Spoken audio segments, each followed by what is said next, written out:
माते मला तुझा अभिमान, धन्य धन्य हे भारत माते मला तुझा अभिमान, दिशा दिशातून आज गरजते तुझ्या यशाचे गाणं, दिशा दिशातून आज गरजते तुझ्या यशाचे गाणं.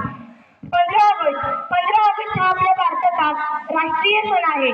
15 ऑगस्ट 1947 रोजी आपला भारत देश इंग्रजांच्या गुलामगिरीतून मुक्त झाला. आपला भारत देश सुजलाम सुफलाम देश आहे. दिल्ली ही आपल्या देशाची राजधानी आहे. भारताच्या उत्तरेला हिमालय पर्वत आहे.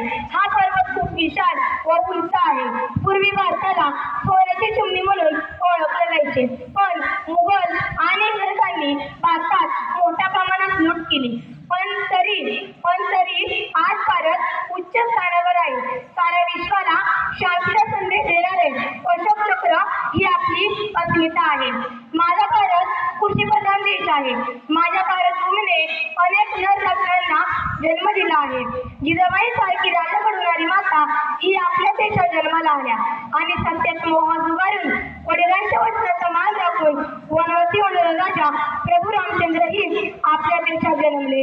स्वामी विवेकानंदांची my brothers and sisters, Swami विवेकानंदांची माय ब्रदर्स अँड सिस्टर्स ही साऱ्या धर्मवारकऱ्यांच्या काही काबीज करून घेणारी होती. आपल्या देशावर निसर्गाने आपले लावण्य मुक्त हस्ते उधळले आहेत. म्हणूनच मला शेवटी एवढेच म्हणायचे वाटते की श्रावण माती हर्ष मानती हिरवळ जाते चोहीकडे, क्षणात येते सरसर क्षणात फिरून ऊन पडे. हे फक्त माझ्या देशातच शक्य आहे. एवढे बोलून मी माझे भाषण संपवते. जय हिंद, जय महाराष्ट्र. धन्यवाद.